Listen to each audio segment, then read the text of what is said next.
Hey, I'm Mark. I'm the bass player. So this is my bass. This is the Sandburg VM4 Nighthawk. It's Sandburg is a company out of Braunschweig, Germany. They build really awesome boutique and custom instruments. I work at a store called Chicago Music Exchange, and we were a dealer for them early on, and I just kind of fell in love with their stuff. And just love them as a company, love the way they feel, like the whole aesthetic. So I actually helped them, collaborated with them in designing a bass that is in one of my bags here. It's the 48. It's kind of like a Thunderbird looking bass. I'm a big guy. I love Thunderbirds. So that one is a very special bass because I got it the day I got back from paternity leave, after my son was born. It arrived at our store, and I was like, holy shit, it's here. And it was just cool to see the fruits of labor. So that one's special, and I'm trying not to take it on the road. And so I've gotten used to playing this one, which is very similar tonally. So walking through, the hardware is the same. They use proprietary hardware, which has variable string spacing. So if you like the strings to be a little bit closer for your picking hand, it's a little bit more comfortable. I have it set to 19 millimeters just because I'm just used to playing that way. It lines up over the pickups perfectly too, like these pole pieces. Sandburg pickups, Alnico magnets, really fat, very aggressive, high output. It has their 2-band preamp. I usually actually set it in passive mode because I let my pedals do all the talking, and I just set this blend pot to this pickup most of the time. Sometimes I'll dial it back if I'm using fuzz and blend pickups in because it just kind of cuts through the mix more. Alder body. Matte black finish. You can see it's murdered out. This is called the Nighthawk finish. So everything's blacked out, black hardware, ebony fingerboard, alder body, Canadian rock maple neck. It's just a badass machine.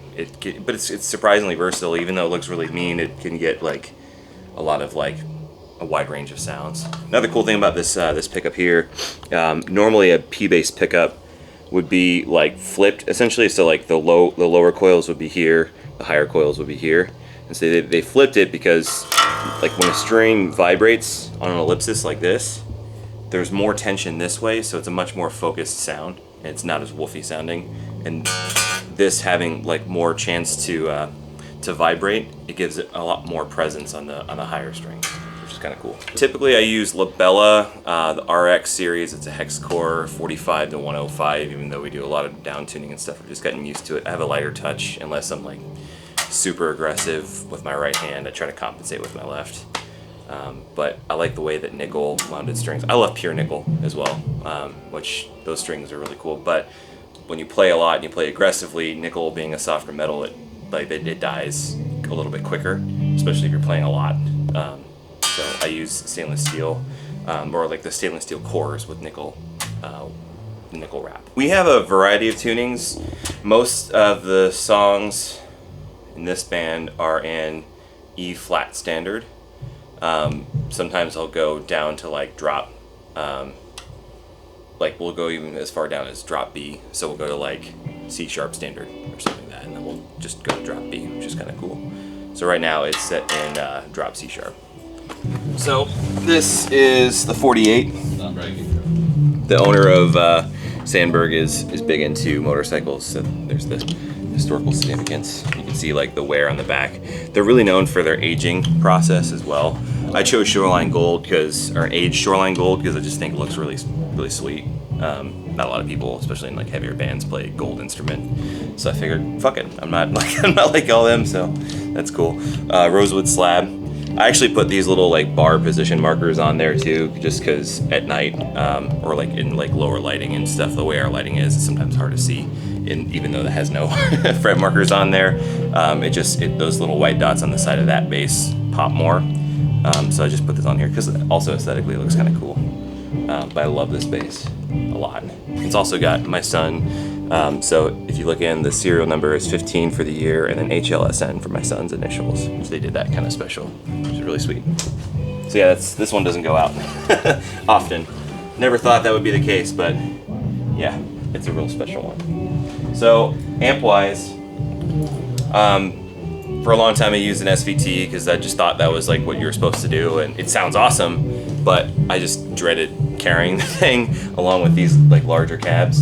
And then I was introduced to this company, Dark Glass, through the store I work with, and just fell in love with their pedals. And then recently, about a year and a half ago, they came out with their heads, which is the Microtubes 900. So it's a D-class head, but it's got their Microtubes engine, which is their overdrive. And they have two different voicings on there, which is their vintage overdrive and then their B3K, which is the more modern, more aggressive sounding one. You can switch between the two, you can blend them in, or you could just play clean. And the clean preamp, there's like a lot going on here. So you have a 4-band EQ. Typically, since I like heavier presence, I have these two notches here, which is the low mids and the high mids, like the frequency spectrum. I have them set to the lower side of things, so 250 hertz on the lows. On the highs, I have it at 750 hertz, but you can see it can go up to 1.5 kilohertz, which, like, if you want more attack and presence on there, that's cool. I try to have everything set pretty flat on the amp because, again, I use a lot of pedals, but more on that later. Cab-wise, I hooked up with a guy named Sean Patton, who's got the company Tyrant Tone. He's got, this one is a 212 and then a single 15 on the bottom. Just the 15 just kind of pushes the air. You can see it's ported down here, so it moves a lot of air on the bottom, and then having the 212's like presence on top, like it just, with the like the overdrives and fuzzes that I use and the reverb, it just kind of like hugs me in this bass blanket with some clarity and a lot of good attack. Both cabs are 8 ohms. This head can actually be set to a minimum load of 4 ohms or 8 ohms, or 2 ohms, I mean. So if you want to use two 4-ohm cabs and get like the full 900 watts out of this thing, even though it's like a little package, look at this thing, this whole rig moves a shitload of air, which is kind of cool. And it just sounds awesome. I mean, like, I can get the SVT sound out of it like that.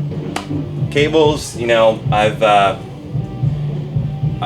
haven't put a lot of effort into them as much as I should, but I've actually loved the shape, the design of these MXR cables, these patch cables here, because it just commands more. They're flatter, and they feel more heavy duty, and it just allows for more real estate, like, you know, just maximizing your real estate on your board because of those, and they feel a lot more reliable, when being on the road. Pedal Power 2 Plus, it cleans it up. It makes all the difference in the world. Like, these guys put those on their boards, and like the sound just kind of like cleaned up. When you have like clean power, that makes a huge difference. And then the Roland, actually, Roland and Boss, both branded differently, even though it's same umbrella. They came out with these cables not too long ago. It's right angle, super long, and it feels good. Like when a cable feels good and it wraps up really well, it just makes all the difference in the world. It just makes you feel a little bit more reliable.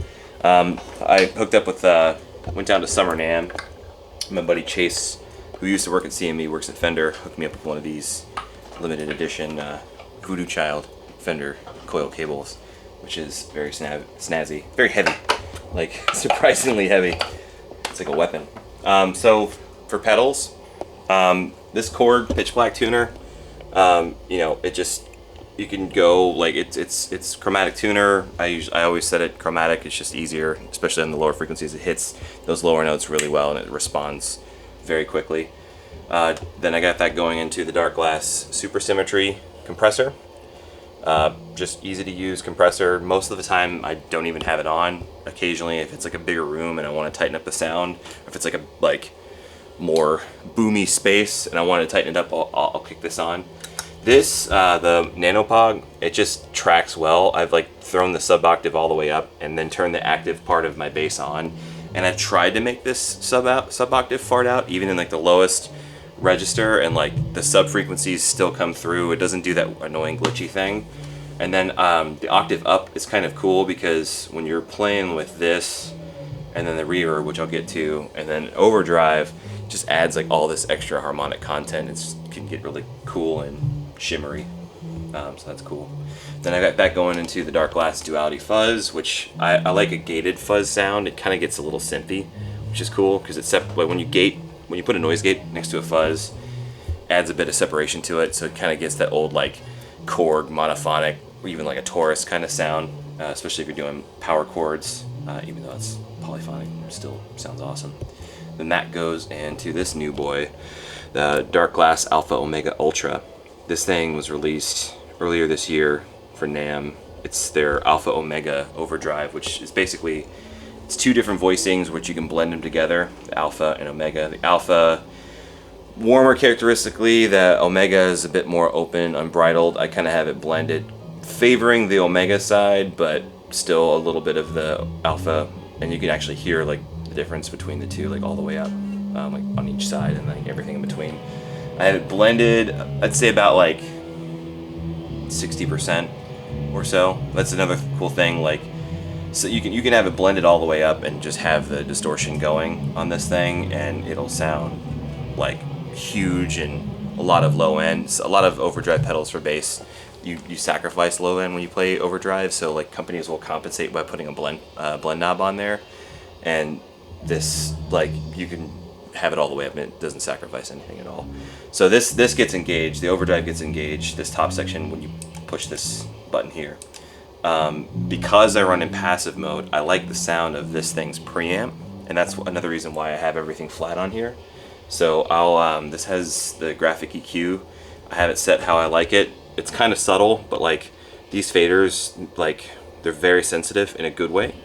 So I have it set with this kind of always on. It just kind of like sends this huge presence through. You can push Bite for more top end presence. Growl has a more low end presence. I have them both engaged. And then when you kick on the overdrive, it just kind of like sends it over the top, which is really, really fucking rad. And this plays well with other overdrives. In fact, sometimes I'll stack these two. Like, I'll have the fuzz on, and then I'll just like push everything over the top, and, you know, make people want to shit their pants when I kick this on after that. This guy, MXR Bass Chorus Deluxe. For a long time, I was very anti-chorus. I used to make fun of bands who used bass chorus. I always thought it sounded really cheesy. And then one day I was just kind of dicking around with one of these, and I was like, this sounds actually really good. And so much so that I never really turn it off. It just like has become part of my sound. So as you get older, you become what you hate, I think. And then lastly, the MXR Reverb. This I don't use much outside of like in between songs and like doing the more atmospheric stuff. I just crank up the decay so it just repeats, like, not infinitely, but for a really long time. And I love the pad setting. It sounds kind of synthy and kind of fun. So like it gets this weird swirl effect already, and then when you add the upper octave on top of it, it just sends it like to this next beautiful, layery, shimmery level. And then when you put fuzz and everything before it, it just kind of gets really cool and sometimes creepy sounding. Every once in a while, like in the middle of a song, if it's really quiet, I'll like hit the, like right where the strings break from the nut into the tuners. You get that like weird pingy, like chimey sound. I'll like click those and stuff, and like let this run. It just kind of adds more atmosphere. Thank you for watching. As you can see, I have a shitload of dark glass on here because they're doing it really well, and they've taken care of me for a while now, and they're just super easy to work with. Doug is he's one of those next level kind of dudes. So big ups to Doug. I don't know why I did this, but this seemed like the right gesture to do. Bye.